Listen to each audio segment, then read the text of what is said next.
Imagine someone entering your life, a new friend or a colleague full of potential. Their words are kind, their demeanor is engaging, and their company is pleasant.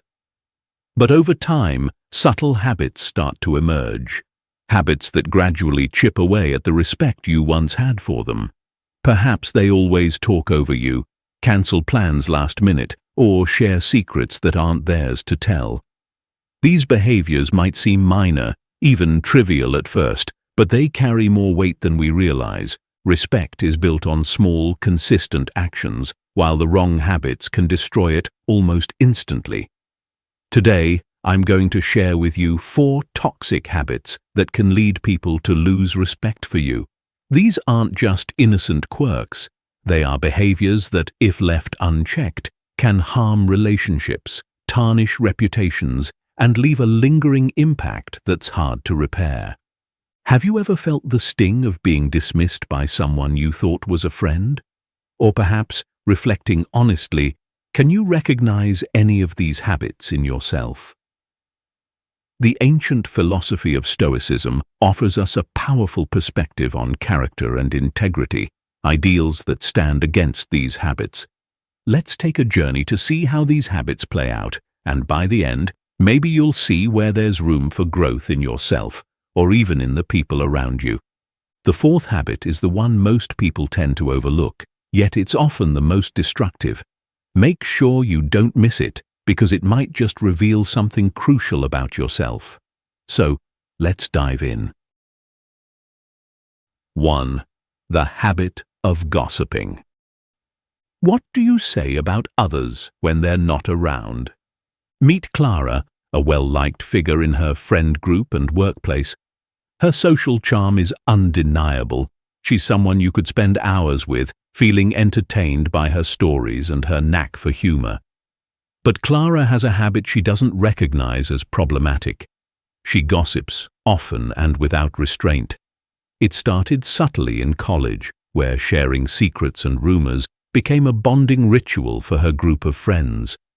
At first, it felt harmless, even thrilling, a way to build connections and feel included. But gossip, by its nature, is a double-edged sword. One day, Clara found out something personal about her friend, Jacob. Jacob had confided in someone about his struggles with anxiety, a challenge he had been facing privately. Soon, Clara heard about it and, without much thought, shared it during lunch with a few colleagues, dressing it as a concern for Jacob. She didn't intend to hurt him. Perhaps she even felt it would bring the group closer by showing empathy. Yet, by the end of the week, word got around, and Jacob found out. The betrayal cut deep. When Clara noticed the distance that had grown between them, she dismissed it at first. But then Jacob confronted her, not in anger, but in deep disappointment. "I told you that in confidence, Clara. I thought I could trust you." The shame was immediate and heavy.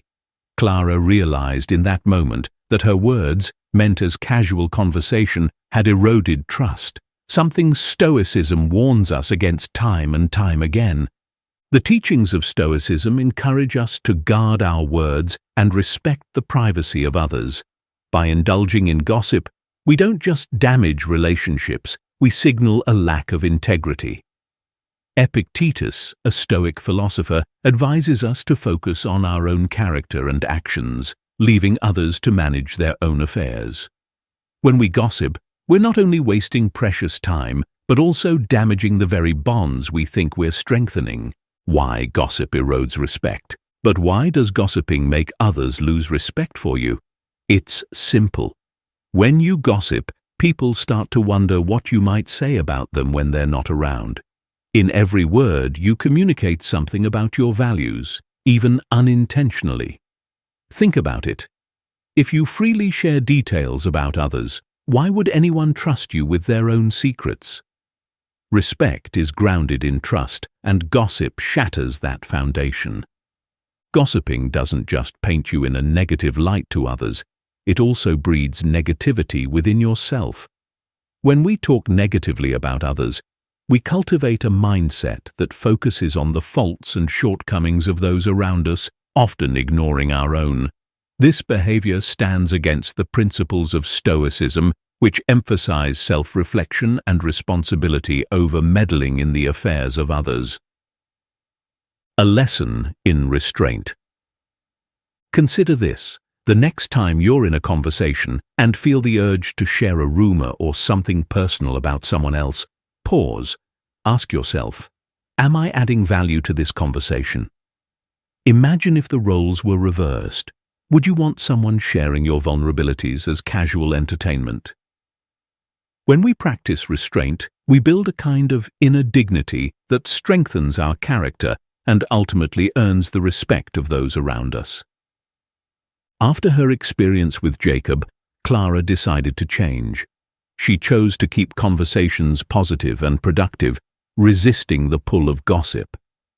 It wasn't easy. The urge to feel in the know is powerful, but the shift in her relationships was undeniable. People trusted her more, and she found that conversations began to take on a richer, more meaningful quality. A Stoic's Guide to Avoiding Gossip. Stoicism suggests that we keep silence for the most part and speak only when necessary, and this wisdom can help transform the way we communicate. By focusing on positive and constructive conversations, we not only preserve the dignity of others, but enhance our own integrity. If you're striving to live a life of character, ask yourself, are my words today aligned with the respect I want to build? Next time you're tempted to gossip, remember that true respect doesn't come from knowing secrets, but from knowing restraint. Now that we've explored how gossip undermines respect, let's move on to a habit that is often underestimated but equally destructive. Have you ever cancelled on a friend at the last minute, thinking it wouldn't matter? Let's find out why that's not the case. 2. The habit of being unreliable. How often do you follow through on your commitments? Meet Daniel. To those who don't know him well, he seems friendly, funny, and engaging, the kind of person everyone enjoys having around. Yet, if you asked his close friends, they would tell you a different story. Daniel has a reputation for making plans and promises, only to cancel at the last minute or not show up at all. At first, his friends let it slide, figuring that everyone has busy days. But as time went on, Daniel's unreliability began to erode their patience and their respect. Let's rewind to a particular incident that left an indelible mark on Daniel's relationships. It was his best friend Leo's birthday, a day Leo had spent weeks planning, organizing every detail for a celebration with close friends and family. Daniel had promised he'd be there, even going so far as to volunteer for helping with setup. Leo counted on his word and felt assured he could rely on him. The day of the party arrived, but so did a message from Daniel just an hour before the event. "Sorry, man, I won't make it. Something came up." Leo was left shocked, with a mixture of disappointment and frustration. He didn't respond to Daniel's message, but their friendship shifted that day. For Leo, it wasn't just one missed party. It was a realization that he couldn't count on someone he considered a close friend. And it wasn't only Leo. Over time, others in Daniel's life began to feel the same way. Why being unreliable erodes respect. Reliability forms the bedrock of any healthy relationship. When people know they can count on you, it creates a sense of security and mutual respect. In contrast, unreliable behavior communicates that your own plans, your own convenience, and your own life take priority over the commitments you've made to others. Stoicism teaches us about the importance of personal integrity and consistency in our actions. When we commit to something, whether a minor promise or a larger responsibility, we place our integrity on the line. If we fail to follow through, we damage our own character and our reputation in the eyes of others. Marcus Aurelius often reflected on the importance of aligning intentions with actions, knowing that each decision shapes how others perceive our reliability. Ask yourself, how often do you find yourself saying, "Sorry, something came up," or offering an excuse for a missed commitment? How do you feel when others fail to meet their commitments to you? Each missed opportunity to show up for others slowly chips away at the trust and respect they once held for you. If you're unreliable, you're telling others, "You're not important enough for me to keep my word." The real impact of unreliability. When Daniel finally reflected on how often he cancelled plans or missed deadlines, he saw a pattern of prioritizing his own needs above others. But it took more than just one missed birthday party to recognize the full extent of the impact. At his workplace, Daniel's lack of reliability was beginning to affect his performance reviews. His manager had noticed that he often took on projects with enthusiasm only to fall short on deadlines. What he once thought were small delays and harmless excuses became a consistent narrative. Daniel couldn't be counted on. In a review meeting, his manager spelled it out clearly. "You're talented, Daniel, but your follow-through is lacking. People are starting to lose trust in your ability to deliver." The wake-up call was harsh, but it was the turning point he needed. Daniel realized his reliability, or lack thereof, wasn't just hurting his friendships, but was affecting his entire reputation and career. A Stoic's Guide to Reliability. Stoicism encourages us to be intentional with our words and actions. Seneca once noted that a wise person is not quick to make promises, but, once given, a promise is sacred. If we make commitments mindlessly or without care, we are already undermining our integrity. Instead, the Stoic approach teaches us to be realistic about what we can commit to, honest about our limitations, and diligent in fulfilling the promises we make. Here's how Daniel started to turn things around. First, he began being more mindful of what he promised, understanding that every commitment is a reflection of his integrity. If he couldn't genuinely follow through, he would respectfully decline. When he did commit, he made sure to communicate openly if any issues arose, rather than waiting until the last minute to cancel. With time, Daniel regained some trust, though he knew he had to rebuild slowly. How to build reliability in your own life. If you've found yourself caught in the cycle of unreliability, you can begin to rebuild by practicing these simple but powerful actions. Be honest with yourself. Don't overextend by taking on more than you can handle. Recognize your limits and be clear with others about what you can reasonably commit to. Communicate early. If you know you won't be able to follow through, let the other person know as soon as possible. Last-minute cancellations are frustrating and show a lack of consideration. Follow through consistently. When you do commit, honor your word. Show up, meet deadlines, and be there when people are counting on you. Each fulfilled promise builds your reputation as someone who can be trusted. Daniel's story serves as a reminder that being reliable isn't about perfection, it's about consistency and respect. When people know they can count on you, it strengthens your relationships and builds a reputation of integrity and reliability. The next habit we'll discuss is one that many overlook, often mistaking it for enthusiasm or energy. But it's a habit that can cause deep frustration and lead others to feel undervalued. Have you ever felt the urge to jump into a conversation thinking your perspective is more important?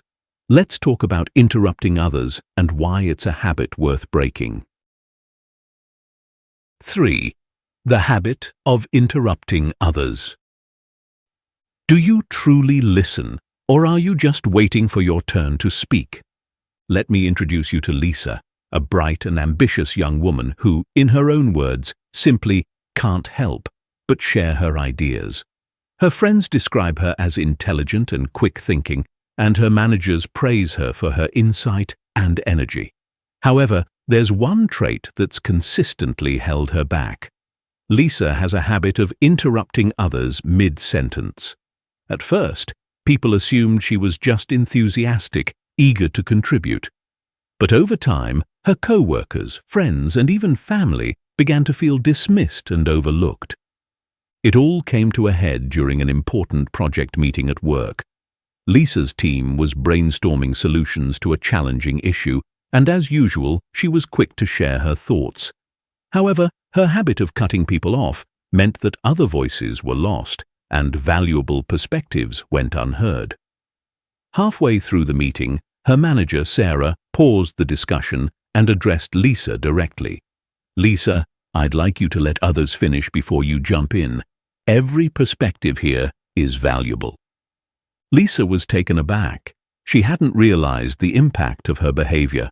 To her, interrupting was just a way to keep the conversation lively, to add value, but to her teammates, it signaled something different, a lack of respect for their ideas. For Lisa, it was a turning point, a moment that forced her to reflect on how her habit of interrupting was diminishing the respect others had for her. Why interrupting erodes respect. Interrupting others does more than just disrupt the flow of conversation. It sends a message. When you cut someone off, you're essentially telling them, "What I have to say is more important than what you're saying." It's a habit that, over time, can make others feel undervalued and even resentful. In social and professional circles alike, this behavior signals impatience and a lack of self-discipline, traits that Stoicism cautions against. The Stoic philosophers, especially Seneca, emphasized the value of patience and the virtue of listening. According to Seneca, it's far better to remain silent and listen fully than to speak prematurely. When we're quick to jump in with our own thoughts, we miss the opportunity to learn, understand, and genuinely connect with others. Consider this. When was the last time you truly listened to someone without thinking of your response?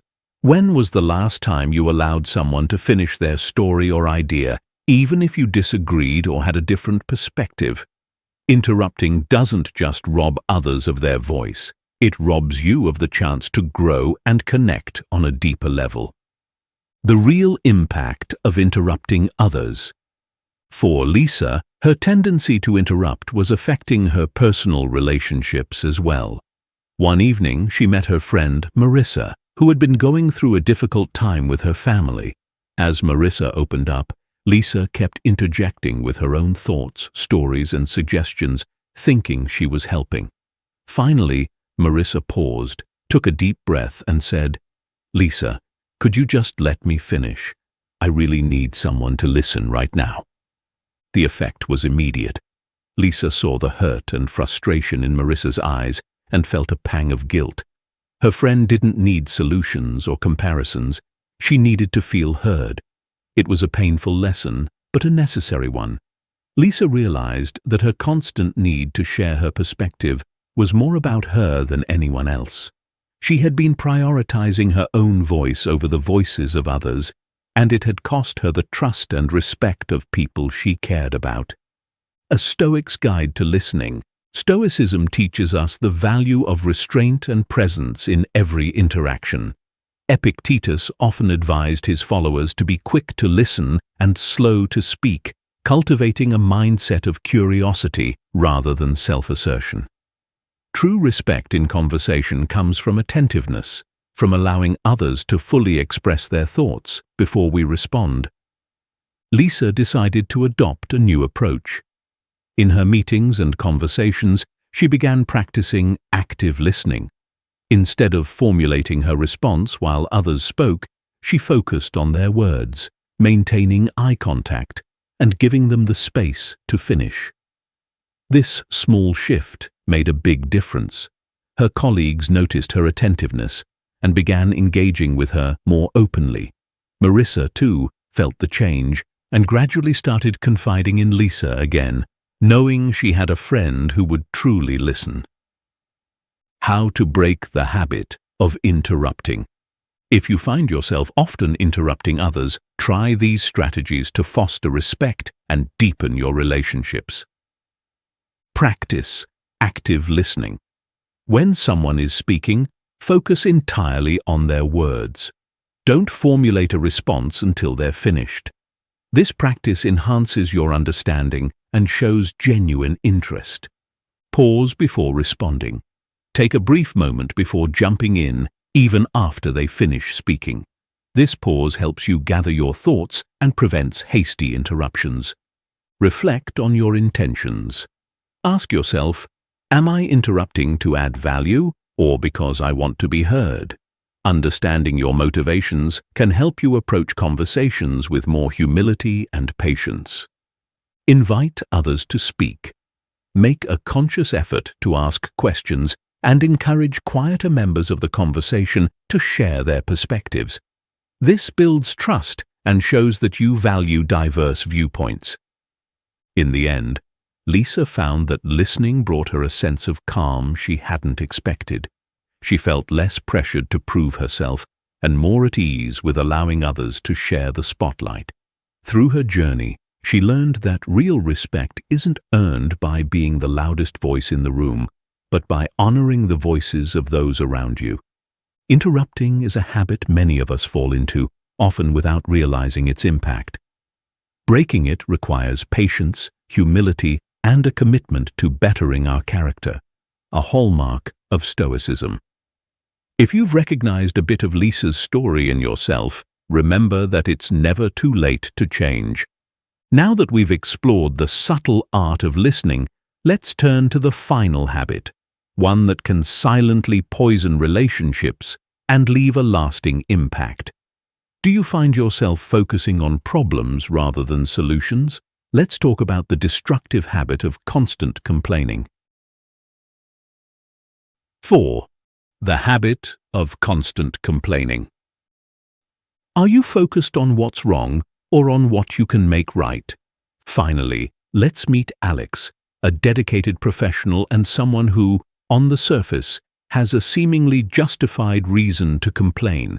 His job is demanding, his family life is challenging, and his days often feel like an endless stream of minor inconveniences. Over time, however, Alex's tendency to share his grievances has started to affect his relationships, his work environment, and even his own well-being. It started subtly, like an offhand complaint about the workload or a comment about an inefficient process. At first, his co-workers and friends empathized. After all, everyone has tough days, and a bit of venting can feel cathartic. But Alex's complaints began to increase in frequency and intensity. Meetings, coffee breaks, even casual conversations turned into platforms for him to voice his frustrations. Gradually, people started to avoid him, conversations became shorter, and invitations to social gatherings grew less frequent. One day, his colleague Emma approached him with a gentle but pointed observation. "Alex, it seems like you're always frustrated about something. Have you noticed how often you bring up things that are going wrong?" Alex was taken aback. He hadn't realized how his constant focus on the negative had begun to cloud his interactions and erode his relationships. Why constant complaining erodes respect? Complaining, when it becomes habitual, shifts the way people perceive us. While sharing occasional grievances is normal, constant complaints give the impression of a pessimistic, problem-focused mindset. People start to see complainers as individuals who, rather than finding solutions, dwell on issues and spread negativity. Over time, this habit can turn you into a draining presence, someone people dread interacting with rather than seek out. The Stoics often emphasized the importance of focusing on what we can control and letting go of what we cannot. In the Stoic view, complaining accomplishes little more than stirring up inner unrest. Marcus Aurelius advised that we should accept whatever comes, woven in the pattern of our destiny, and instead of dwelling on our frustrations, find ways to adapt and respond constructively. Ask yourself this: when you encounter a setback, do you focus on what went wrong or on what you can do to improve the situation? Do you find yourself venting frustrations in every conversation, or are you able to bring a balanced perspective? People respect those who, even in challenging circumstances, choose to seek solutions and maintain a constructive mindset. The real impact of complaining on relationships. For Alex, the habit of complaining had slowly but surely begun to isolate him from others. In his workplace, he was seen as the one always highlighting problems, which led his colleagues to avoid discussing projects with him. Friends became distant, weary of the constant flow of negative energy. But the real turning point came during a family dinner. As he went on about a recent issue at work, his sister Sarah finally interrupted. "Alex, I love you, but all I hear from you these days are complaints. It's exhausting." Her words stung, but they opened his eyes to the impact of his behavior. He realized that his complaints weren't only pushing people away, they were limiting his own growth. Instead of tackling challenges with resilience, he was fixating on every problem and missing the opportunity to find solutions. A Stoic's Guide to Breaking the Habit of Complaining. Stoicism encourages us to focus our energy on things within our control and approach life's challenges with calm resolve. Complaining focuses on problems rather than solutions, creating a cycle of negativity that makes every setback seem larger and harder to overcome. In his journey to break this habit, Alex began by practicing gratitude. Each day, he noted 3 things he was thankful for, shifting his perspective from what was lacking to what was already present in his life. He found that gratitude softened his focus on problems, allowing him to approach challenges with a clearer, more solution-oriented mindset. How to cultivate a solution-focused mindset. If you find yourself caught in the habit of constant complaining, try these steps to foster a more positive outlook. Identify what you can control. When you encounter a frustrating situation, ask yourself if it's within your control. If it is, focus on actionable steps you can take to improve it. If it isn't, consider letting it go. Practice gratitude. Shift your focus from problems to positives. Each day, note a few things you're grateful for, no matter how small. This simple practice can help you reframe your outlook and see challenges with a balanced perspective. Limit complaining.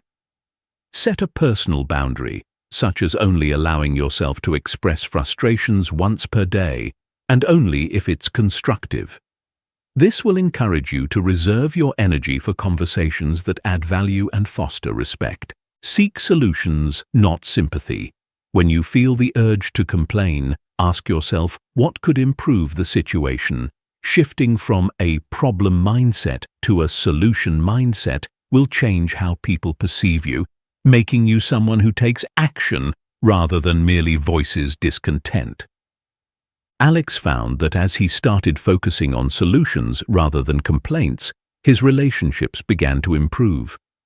His colleagues started involving him in projects again, drawn by his newfound constructive approach. Friends reached out more often, appreciating his positive energy. Alex's transformation became a testament to the power of a solution-oriented mindset, one that Stoicism encourages and respects. Through these 4 habits, gossiping, unreliability, interrupting, and complaining, we've seen how small actions can slowly erode the respect others hold for us. Each habit, when left unchecked, can push people away, diminish trust, and tarnish our character. But just as easily, by recognizing and addressing these behaviors, we can reshape how we're seen, strengthen our relationships, and grow as individuals. As we draw to a close, consider how each of these habits might play a role in your life. Are there areas where you could practice more self-restraint, where you could be a more dependable presence, or where you could shift from problems to solutions? The wisdom of Stoicism offers us a guide, a reminder to focus on our character, control our actions, and approach life with integrity.